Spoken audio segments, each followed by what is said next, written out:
Effective implementation of several of these reforms requires collaboration between the centre and the states, and building consensus as development of the country lies in development of the states.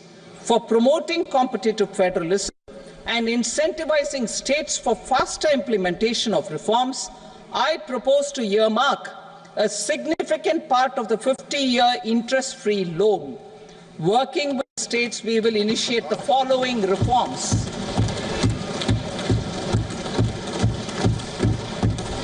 Land-related reforms and actions, both in the rural and urban areas, will cover land administration, will cover 1. Land administration, planning and management, and 2.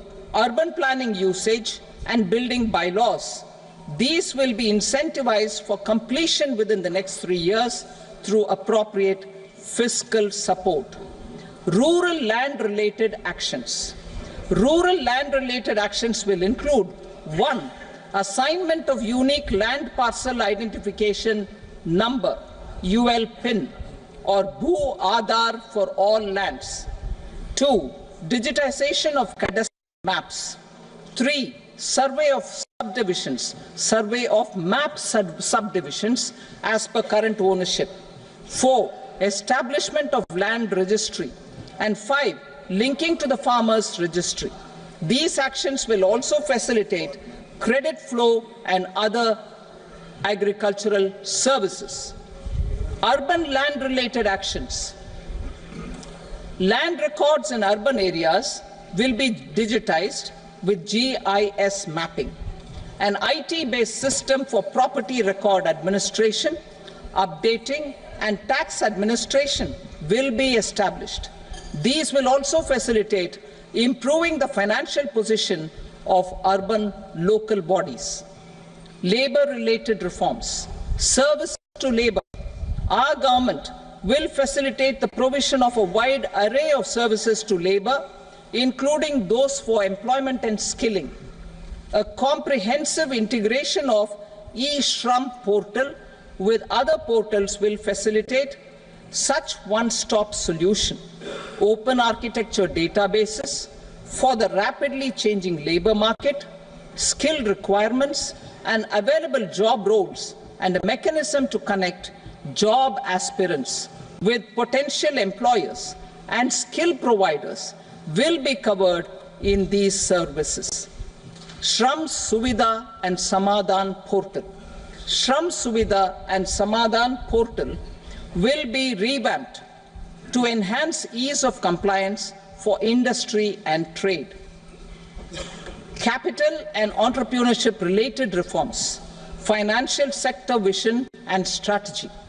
For meeting financing needs of the economy, our government will bring out a financial sector vision and strategy document to prepare the sector in terms of size, capacity, and skills.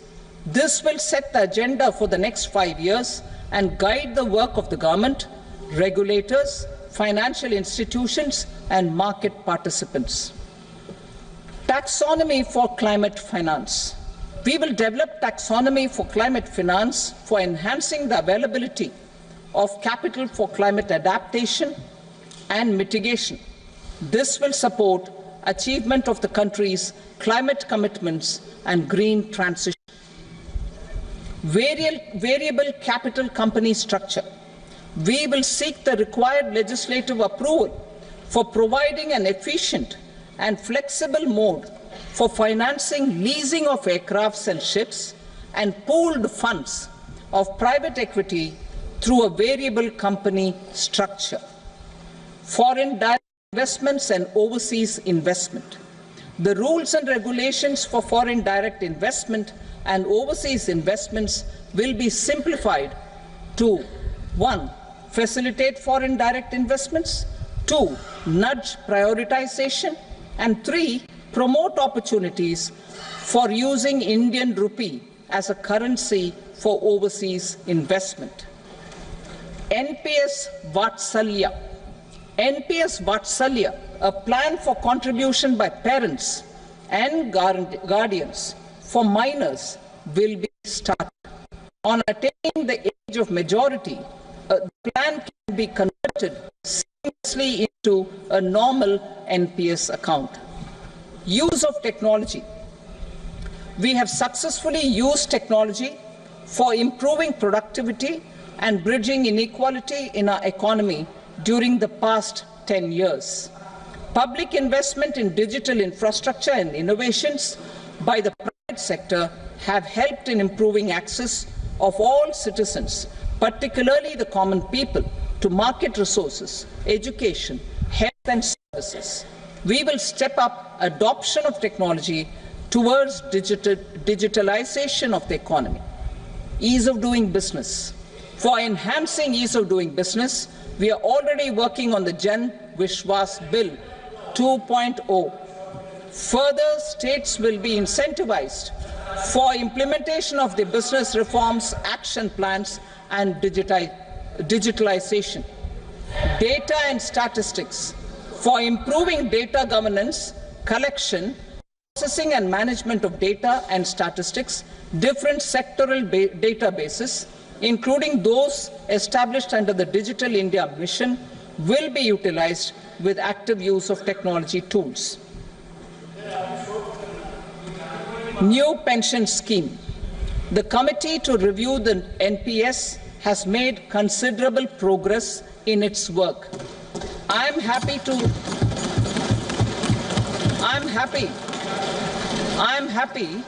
that the staff side of the National Council of the Joint Consultative Machinery for Central Government Employees has taken a constructive approach. A solution will be evolved which addresses the relevant issues while maintaining fiscal prudence to protect the common citizens.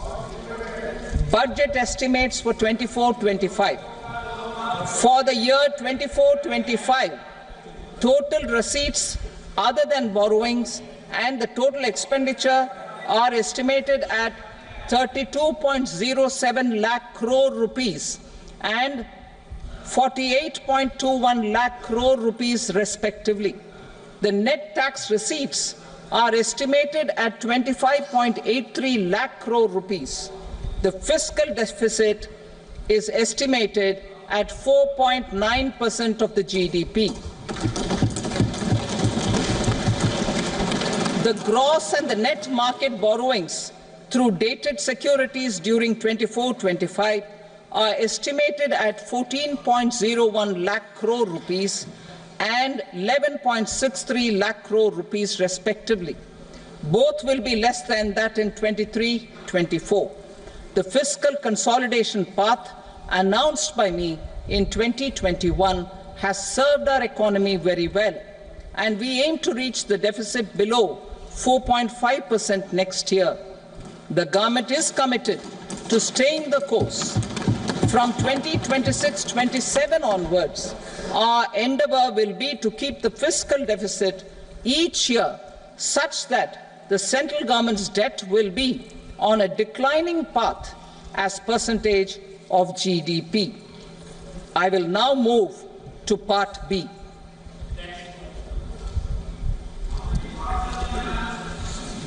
Indirect taxes. Sir, I start with GST. It has decreased tax incidence on the common man, reduced compliance burden and logistics cost for trade and industry, and enhanced revenues of the central and the state governments. It is a success of vast proportions. To multiply the benefits of GST, we will strive to further simplify and rationalize the tax structure and endeavour to expand it to the remaining sectors. My proposals for customs duties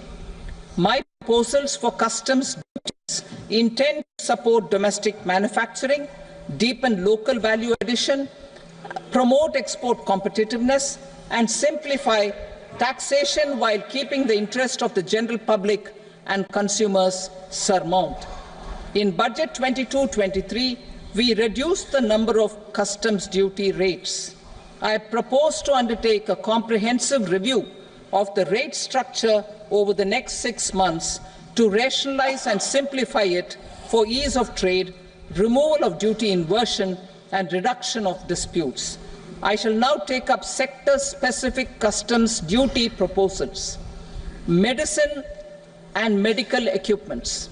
To provide relief to cancer patients, I propose to fully exempt 3 more medicines from customs duties.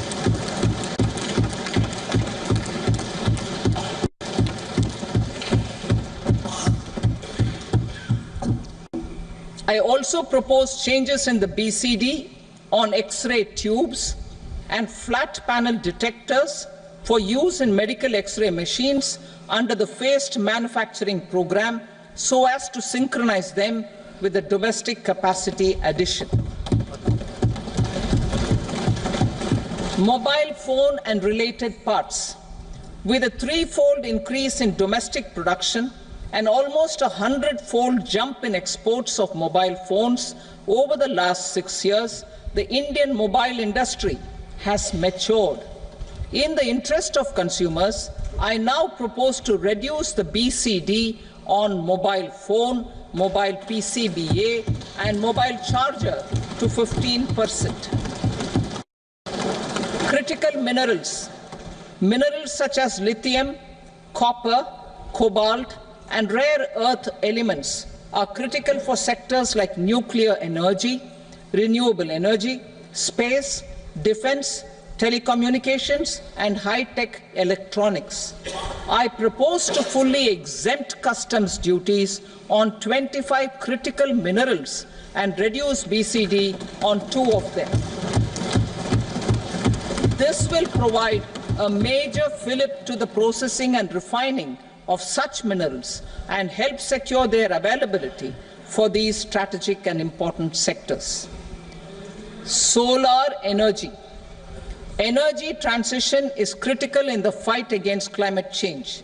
To support energy transition, I propose to expand the list of exempted capital goods for use in the manufacture of solar cells and panels in the country. Further, in view of sufficient domestic manufacturing capacity of solar gas, glass, and tinned copper interconnect, I propose not to extend the exemption of custom duties provided to them. Marine products.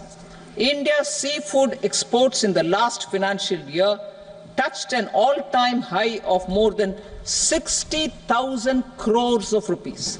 Frozen shrimp accounted for about 2/3 of these exports. To enhance their competitiveness, I propose to reduce BCD on certain broodstock, polychaete worms, shrimp, and fish feed to 5%. I also propose to exempt customs duty on various inputs for manufacture of shrimp and fish feed. Leather and textile. Similarly, to enhance the competitiveness of exports in the leather and textile sectors, I propose to reduce BCD on real down-filling material from duck or goose. I am also making additions to the list of exempted goods for manufacture of leather and textile garments, footwear, and other leather articles for export. To rectify inversion in duty, I propose to reduce BCD subject to conditions on methylene diphenyl diisocyanate MDI for manufacture of spandex yarn from 7.5 to 5%. Furthermore, the export duty structure on raw hides, skin, and leather is proposed to be simplified and rationalized. Precious metals. To enhance domestic value addition in gold and precious metal jewelry in the country, I propose to reduce customs duties on gold and silver to 6% and that of platinum to 6.4%. Other metals. Steel and copper are important raw materials. To reduce their cost of production, I propose to remove the BCD on ferronickel and blister copper. I am also continuing with nil BCD on ferrous scrap and nickel cathode and concessional BCD of 2.5% on copper scrap.